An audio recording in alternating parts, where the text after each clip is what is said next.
જય અંબા જય ખંભલાઈમાં 8 ડિસેમ્બર 2024 ફરી એકવાર એક નવું શ્રી ખંભલાઈ માતાજી માંડલ, એક નવું સીમાચિહ્ન, શ્રી સુવર્ણ કળશ, શ્રી રૂરુ ભૈરવ દાદા પ્રાણ પ્રતિષ્ઠા, શ્રી મહાશક્તિ સહસ્ત્રચંડી ભૈરવ યજ્ઞની પૂર્વે યજ્ઞ અનુષ્ઠાનની પૂર્ણાહુતિ નિમિત્તે આજે ભૂદેવોને વિદાય, શુભ પૂર્ણાહુતિ અને બધાને પાત્રદાન આપવા માટે આખી ટીમ ગોઠવેલી છે. બધાની ઘણી બધી વસ્તુઓ છે. હું તમને ગણાવું: 1 2 3 4 5 6 7 8 9 10 11 12 13 14 15 16 17 18 19 20 21 22 23 24 લોકો છે અને 40 આઈટમ છે ટોટલ, અલગ અલગ. બધાને કોકને બબે વસ્તુ દેવાની છે, એટલા માટે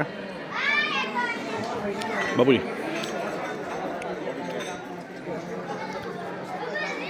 શરૂ કરીએ છીએ બધાના નામ લઈને. યસ,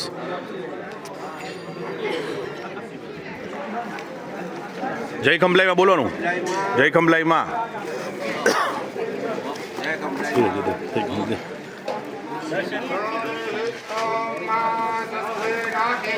ધીરે ધીરે धीरे धीरे धीरे भैया, धीरे धीरे, सबसे लेना है.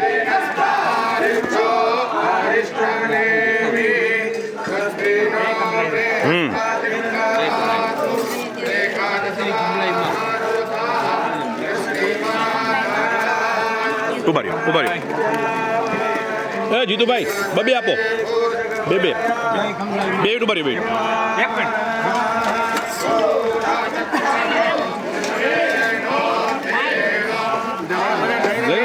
निकालो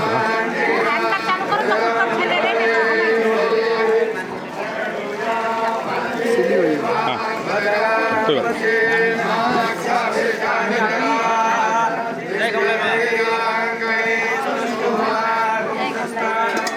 जय खंभलाई माँ.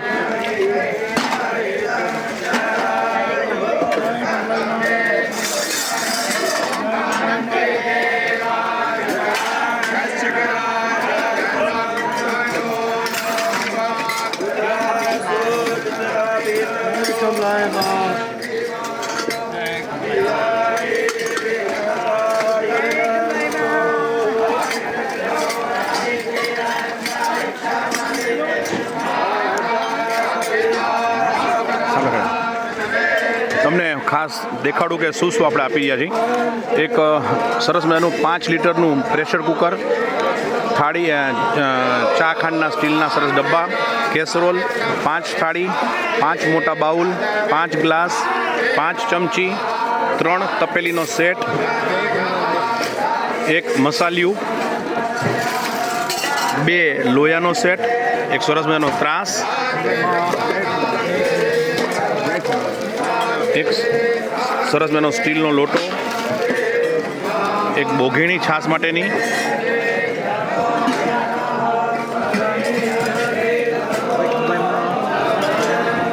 એક મિલ્કન,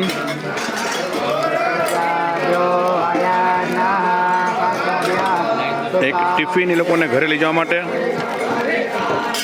7 આઈટમનો સેટ. એમાં સ્ટીલની સાણસી, તાવીથો, ભાતિયું, મસાલો કરવા માટેનો વાટકાનો ડોયો, 2 ચમચા અલગ અલગ પ્રકારના, ભાતિયું, સ્ટીલનો ઝારો, લોઢી, ચીપીઓ, પાટલી વેલણ, સ્ટીલના ગ્લાસ એ લોકોને જોઈએ ચા માટેના, એની કિટલી, 5 સ્ટીલની રકાબી, 3 બુક્સ અને 3 સાડી. બધાને આટલી વસ્તુ અલગ અલગ દેવું બહુ મોટી વાત છે ભાઈઓ, અને આ લોકોને તક મળી રહી છે. જે કંઈ પણ થઈ રહ્યું છે આખા પરિવાર વતી થઈ રહ્યું છે, કોઈ વ્યક્તિગત નથી આમાં. શ્રી ખંભલાઈ માતાજી પરિવાર, આપણો બધાનો પરિવાર, બ્રહ્માંડમાં વસતો આપણો તમામ પરિવાર. કોઈ ટ્રસ્ટ માત્ર નિમિત્તનું કામ કરે છે, આપના વતી જ કામ કરે છે. પણ જે કંઈ પણ યજ્ઞ મીમાંસામાં લખેલું છે કે જ્યારે પણ ભૂદેવોનું વરણ કરવામાં આવે ને ભૂદેવ જ્યારે અનુષ્ઠાન કરવા માટે આવે ત્યારે એમને દૈનિક જે કંઈ પણ જોઈએ તો આપણે જ્યારે શરૂ કરેલું 2 નવેમ્બરથી, ત્યારથી બેસતા વર્ષના દિવસે તો એની અંદર આપણે એને સવારે બ્રશ, ઓલિયું, toothpaste, shaving cream, shaving brush, shaving razor, napkin, ટુવાલ, સાબુ, કપડાં સુકવવાનો સાબુ, કપડાં ધોવાનું બ્રશ, કપડાં સુકવવાની દોરી, 3 જોડી જબ્બા, પિતાંબર, ઉપવસ્ત્ર, ખેસ, એવરીથિંગ, દવાઓ, પાણીની બોટલ, બધું જ પ્રોવાઈડ કરેલું. અને અત્યારે જ્યારે આ અનુષ્ઠાન પૂર્ણ થઈ રહ્યું છે ત્યારે બધાને પાત્રદાન, અત્યારે દક્ષિણા અને 1 to 10 નંબર જે લોકો આવેલા છે, 1 થી 10 નંબર, એ લોકોને સ્પેશિયલ પ્રાઇઝ કે જેને કારણે ઉત્સાહ રહે. અને આ એક ડેમો હતો. આવતી વખતે વિશ્વનો સૌથી મોટો યજ્ઞ આ જ જગ્યાએ થવા જઈ રહ્યો છે. વિશ્વનું સૌથી મોટું અનુષ્ઠાન થવા જઈ રહ્યું છે, જેમાં 108 ભૂદેવો 7 મહિના, ભાઈઓ 7 મહિના, 210 દિવસ માંડલ રોકાશે. દરરોજના 6 ચંડીપાઠ કરશે. કુલ 1,11,111 ચંડીપાઠ પાઠાત્મક થશે. ડિસેમ્બર મહિનામાં એ મહાયજ્ઞ થશે. એની અંદર શ્રી આદિશક્તિ ખંભલાઈમાં લક્ષચંડી મહાયાગ, જેમાં 11,111 ચંડીપાઠ એટલે કે 87 લાખ આહુતિ અર્પણ કરવામાં આવશે. 225 ભાગ્યશાળી યજમાનો એમાં ભાગ લેશે. તમામ યજમાનો બુક થઈ ગયા છે. અનુષ્ઠાનમાં પણ જે 1,11,111 ચંડીપાઠ આપણે પાઠાત્મક કરવાના છે, એમાંથી 11,111 પાઠનું અનુદાન નથી લેવાના. 1,00,000 પાઠનું અનુદાન લેવાના છે. એમાંથી 77,000 પાઠ બુક થઈ ગયા છે. માત્ર 23,000 પાઠ બાકી છે, જેનું આપણે એક ચંડીપાઠનું 151 રૂપિયા અનુદાન લેવાના છે. તો આવો ભવ્યાતિ ભવ્ય વિશ્વનો સૌથી મોટો યજ્ઞ એટલે લક્ષચંડી મહાયાગ, જે માના આંગણે, માના દ્વારા મા જેનું આયોજન કરતા છે.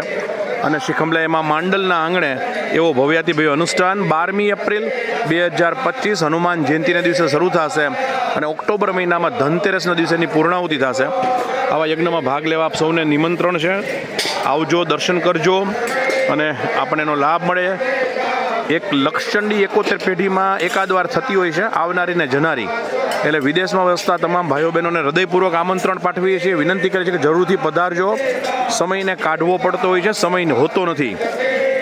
સમય આપણે વ્યસ્ત નથી હોતા. ખરેખર જોજો, એકવાર મારા શબ્દો પર વિચાર કરજો. આપણે વ્યસ્ત નથી હોતા, અસ્ત વ્યસ્ત હોય છે. એટલે ટાઈમને મેનેજ કરવો પડે છે અને સમય કાઢવો પડે છે. સમય મળતો હોતો નથી, પણ બધાય કાઢતા જ હોય છે. આપણે પણ થોડોક પ્રયત્ન કરીએ તો અવશ્ય કાઢી જ શકીએ. જરૂરથી પધારજો. આ યજ્ઞ ભવમાં એક જ વાર આવશે. લક્ષચંડી શ્રી આદિશક્તિ ખંભલાઈમાં લક્ષચંડી મહાયાગ. અત્યારે એની એક પ્લાયલોટ પ્રોજેક્ટ તરીકે અનુષ્ઠાન આપણે કરાવેલો શ્રી સુવર્ણ કળશને અભિમંત્રિત કરવા માટે, એમાં દેવત્વ આવે એના માટે, અને આપણા બધાને એનું પુણ્ય પ્રાપ્ત થાય. ફરી એકવાર આપણે જ્યારે પણ આપણા જીવનમાં કોઈ પણ સારું કર્મ થાય તો એવું અવશ્ય માનજો. ક્યાંક અકારણ આપણને ફાયદો થાય તો અવશ્ય માનજો. ક્યાંક આપણા દીકરા દીકરીનું સારું થાય તો અવશ્ય માનજો કે ક્યાંક કોઈક તમારા વતી ધર્મ કાર્ય થઈ જ રહ્યું હશે. જય અંબા, જય ખંભલાઈમાં, કેવળ તુજ કરુણા.